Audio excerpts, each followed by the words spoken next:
Now we are going to continue the production analysis law of supply with the help of table and graph. We'll easily understand it. Let's see here.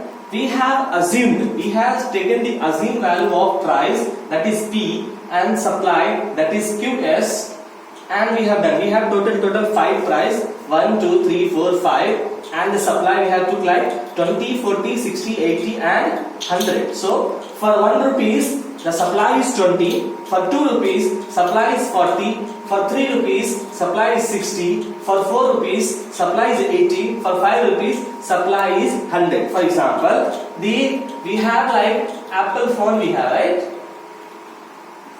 And the supply.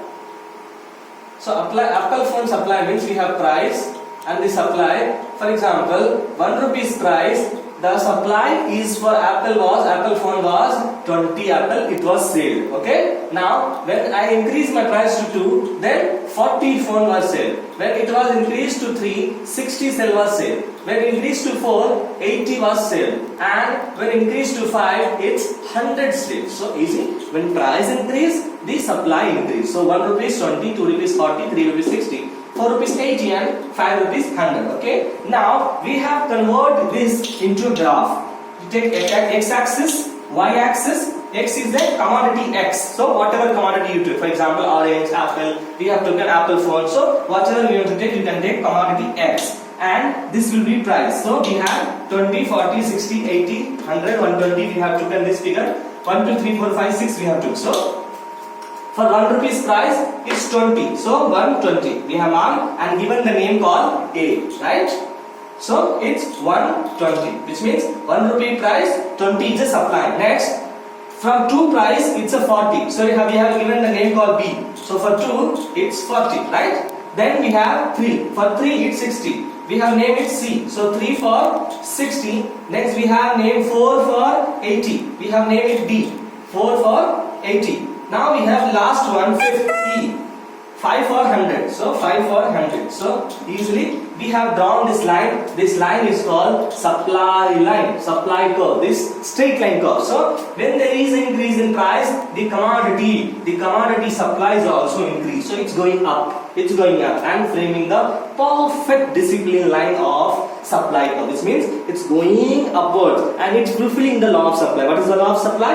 When there is an increase in price, there should be an increase in supply. So when the increase in price is there, the supply will be increased. Easy to understand, simple. See, this is price, this is commodity. Put the commodity price, which is what kind of quantity, how many quantity we have. So in simple you write quantity also, it's okay. Quantity right, price right, and mark it and draw a line. It's going up means it's the perfect law of supply. And this is, you just mark 1, A, B, C, D, E, and for 1 it's 20, for 2 it's 40, for 3 it's 60, for 4 is 80, for 5 it's 100. Easy to understand? Now let's see some of the factors that determines the supply and law of supply. What are they?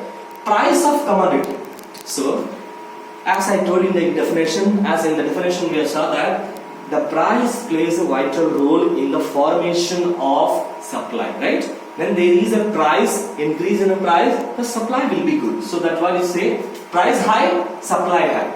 Price low, supply low. So price of the commodity means when there is a rise in price, there is a rise in supply. When there is a decrease in price, there is a decrease in supply. So the price, this should be high, then supply will be high. Okay? Easy to understand? So simple. Like this mantra, it's like a mantra. Price up, supply up. So price is high, supply is high. Next, price of other commodity, and the price of the other commodity also affects the determination of supply. It also gives the boosting to the supply of supply. What are the other commodity? Like we have very essential aspect. Like if we are doing the agriculture field means many aspects we have, crops we have. So all those aspects, the price of that product, price of that commodity also will have an increase in the supply. Next one, price of factors. So input price high, supply is affected. What happened? Price of factor. We have many factors like land, labor, capital, organization. So the price of that, if there, so in the assumption we have learned that everything should remain constant. If it is constant, it will be good effect. But when there is a increase in the input of such factors like land, labor, capital, organization, the supply will be affected, because we cannot assume the extra expenses within the organization. If there is extra expenses within the organization, the supply will get affected. So the price of the factors should remain constant. If it is having any variance,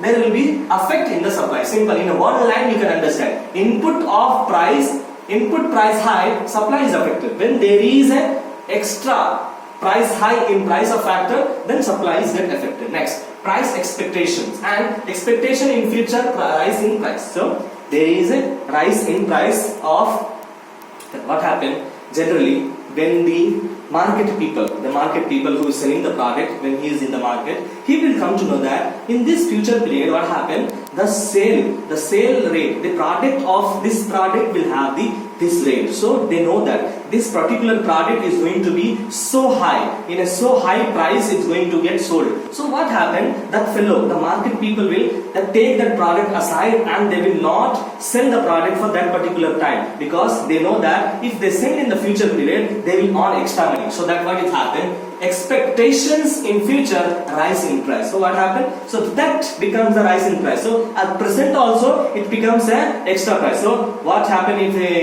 for example, I am the market person, I know that this product is going to be high price. So what happened? I just kept the product side and I will send in the future period. So when the people is coming and asking the product, I will say it's not there. So what happened? Automatically the people will ask and he will be ready to, the person will be ready to pay the extra price. So that is what? Price expectation. So expectation in future. So expectation of future becomes a rise in the price. So we think that in future we'll buy, because of that the price will becomes high. Technology. Production level increases, average cost declines, supply increases. 3 line. Production level increases, average cost decreases, and what happens? Supply increases. Technology means innovation ideas.